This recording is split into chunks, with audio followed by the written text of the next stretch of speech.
Maraknya kasus bullying atau tindak penindasan yang terjadi di lingkungan pendidikan yang dilakukan oleh sejumlah remaja putri di Malang, Jawa Timur yang diduga menjadi korban kasus ini dengan memanggil sejumlah pihak.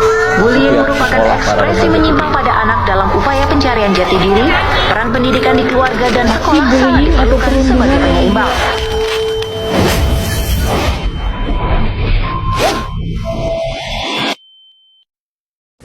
Assalamualaikum warahmatullahi wabarakatuh. Shalom, Om Swastiastu, Namo Buddhaya, dan salam kebajikan. Halo teman-teman semua, pernahkah kalian tahu mendengar kasus-kasus tentang bullying? Pasti beberapa di antara kalian tahu dong apa itu bullying. Apakah hal tersebut merupakan perilaku umum yang sering dilakukan di lingkungan sekitar termasuk sekolah? Mungkin para pelaku, korban, ataupun saksi kasus bullying itu sendiri ada di sekitaran kita. Nah, perjumpaan kali ini kita akan membahas mengenai permasalahan yang tidak menutup kemungkinan sering terjadi dan tanpa sadar itu ada di sekitaran kita semua. Pembahasan kali ini mencakup bullying, jenis-jenis itu sendiri, penyebab hal tersebut bisa terjadi, bagaimana cara mengatasinya, dan apa saja tuh hal yang dapat dilakukan untuk mencegah kasus serupa terjadi kembali, serta kasus bullying yang terjadi di Indonesia.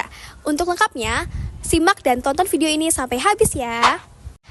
Berdasarkan keterangan JPPI yang dikutip Kepses, adanya kenaikan tajam kasus kekerasan di lingkungan pendidikan pada tahun 2024.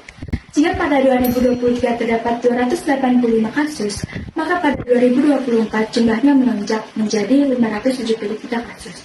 KPAI melaporkan bahwa sepanjang 2023 terdapat 3.800 kasus perlindungan dan pada tahun 2024, lembaga ini menerima 2.057 pengadilan dengan 954 kasus.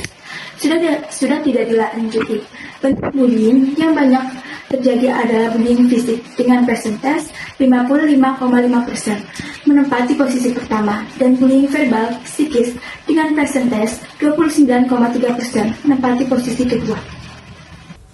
Dari berita di atas merupakan salah satu tindakan bullying. Sebelum kita masuk pada inti pembahasan, perlu kita ketahui apa itu bullying. Bullying merupakan pola perilaku agresif yang menyakiti dan dilakukan secara berulang-ulang oleh satu orang maupun kelompok yang lebih kuat, dengan tujuan menindas orang lain secara fisik, verbal, sosial, dan psikologis, melalui dunia maya cyberbullying ataupun dunia nyata. Bentuk dari bullying itu sendiri terbagi menjadi dua, ada cyberbullying dan tradisional bullying. Cyberbullying adalah tindakan mengintimidasi, mengganggu, atau mempermalukan orang lain menggunakan teknologi digital, seperti media sosial, platform chatting, atau game online yang dapat dilakukan secara berulang-ulang. Dan tradisional bullying atau perundungan tatap muka adalah perilaku agresif yang terjadi secara langsung atau face-to-face antara pelaku dan korban, biasanya di lingkungan fisik seperti sekolah, rumah, atau tempat kerja. Nah, dari jenis-jenis bullying yang tadi, semua hal pasti memiliki penyebab terjadinya tindakan tersebut. Dampak akan timbul untuk korban, pelaku, dan juga saksi loh teman-teman.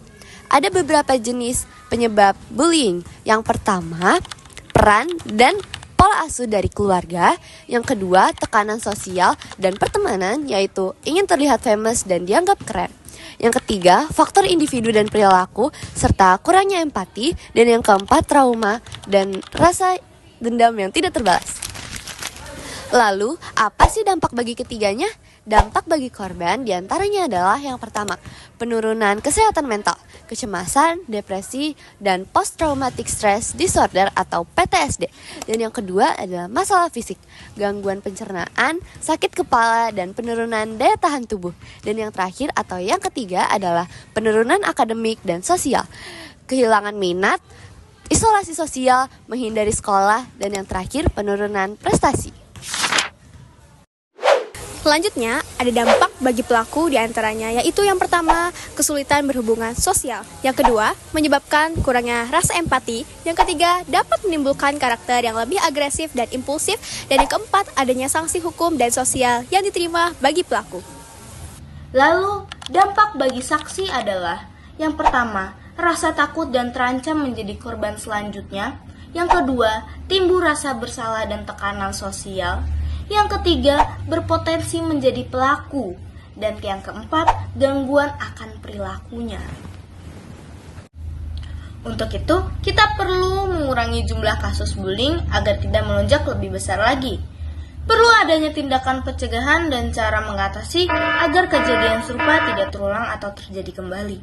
Tindakan pencegahannya adalah yang pertama, menciptakan lingkungan sekolah yang aman melalui pengawasan, sosialisasi anti-bullying, dan aturan yang tegas. Yang kedua, memperkuat komunikasi antara guru, orang tua, dan siswa untuk mendeteksi tanda perundungan lebih cepat.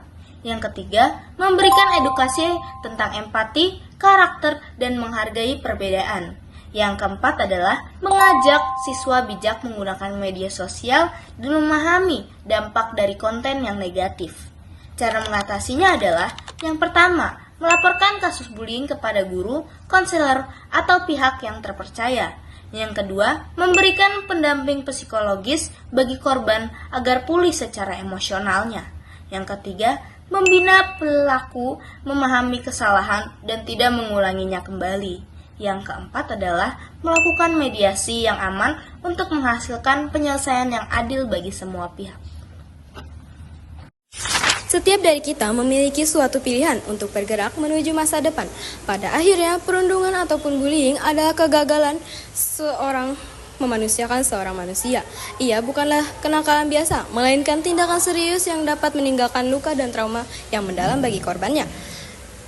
Luka akibat perundungan bukanlah alat ukur untuk mendefinisikan hidup korbannya. Ubahlah kepedulian menjadi tindakan nyata untuk menopang dan membantu hidup seseorang. Jangan hanya menjadi penonton saja, tetapi jadilah penggerak dari langkah kecil untuk laporkan tindakan tersebut. Gunakanlah kekuatan bukan sebagai penjahat, melainkan untuk menguatkan dan membantu orang lain.